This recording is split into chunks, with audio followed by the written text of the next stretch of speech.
धन्यवाद.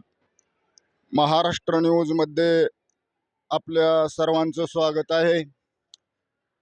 आज स्वातंत्र्य 15 ऑगस्ट स्वातंत्र्य दिन 80वा पूर्ण भारत देशामध्ये साजरी करीत आहेत. अर्थात राष्ट्रीय सण म्हणून साजरी होत आहे. आज आपण विधानसभा सदस्य माननीय सुरेशांना धस यांची जन्मभूमी आणि कर्मभूमी या ठिकाणी आपण महाराष्ट्र न्यूजच्या माध्यमातून उपलब्ध आहोत.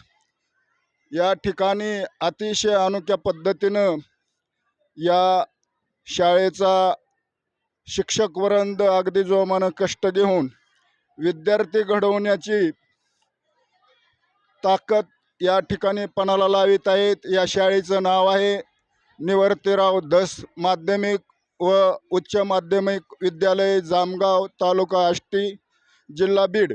या अनुषंगाने या शाळेचे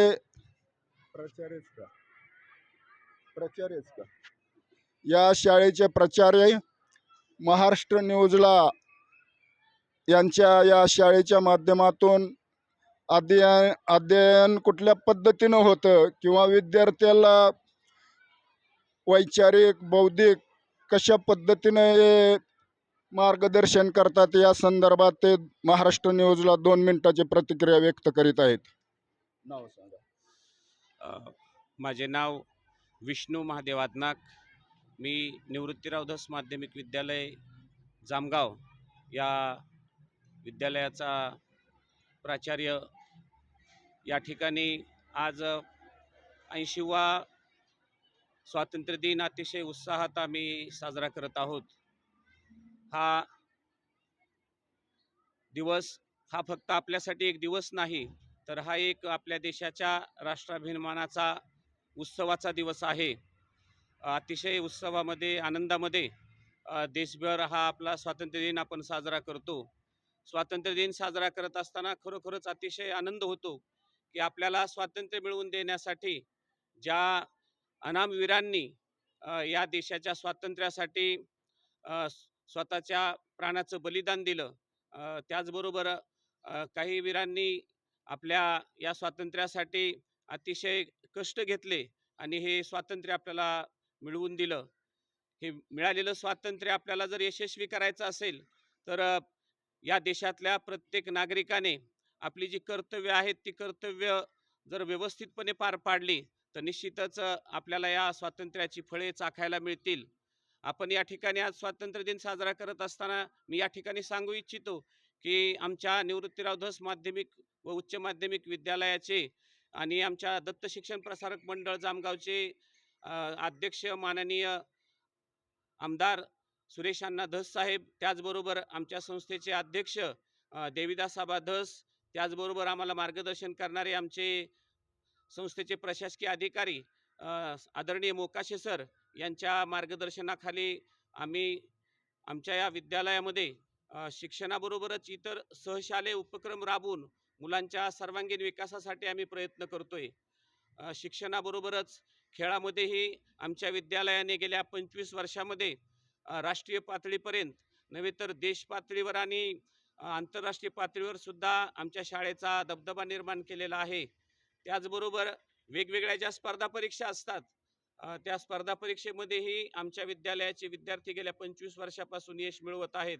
ही निश्चितच आमच्यासाठी अभिमानाची बाब आहे.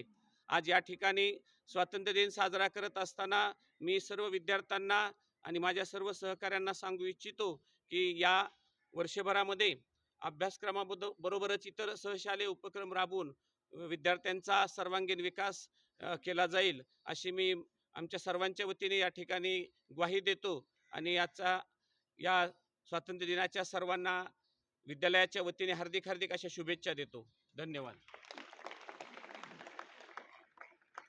या स्वातंत्र्य दिनाच्या निमित्त 2026च्या माध्यमातून विद्यार्थ्याला काय आव्हान असेल? विद्यार्थ्यांपुढं या विज्ञान आणि तंत्रज्ञानाच्या युगामध्ये फार आव्हाने वाढलेली आहेत, स्पर्धा वाढलेली आहे. रोजगाराकडं पाहता रोजगाराच्या दृष्टीने जर विचार केला तर रोजगारही मिळवण्यासाठी खूप परिश्रम करावे लागतात. रोजगार मिळवायचा असेल तर प्रामाणिकपणे विद्यार्थ्यांनी 6वी पासून 12वी पर्यंत जर प्रामाणिकपणे हे 7 वर्ष जर कष्ट केली तर निश्चितच पुढचे 70 वर्ष हे विद्यार्थी चांगल्या प्रकारे आनंदाने जीवन जगतील. तर हे 7 वर्ष विद्यार्थ्यांनी अभ्यासावर जर फोकस केला तर निश्चितच प्रत्येकाला आपल्याला आपल्या प्रगतीकडे जाता येईल. धन्य धन्यवाद सर. अतिशय या ठिकाणी तुम्ही महाराष्ट्र न्यूजला चांगल्या पद्धतीची बाईट दिलेली आहे आणि विद्यार्थ्यांनी सध्या या अवलोकन करण्याची काळाची गरज आहे. मी ज्ञानोबा काकासाहेब येडके, महाराष्ट्र न्यूजचा मुख्य संपादक, धाराशिव.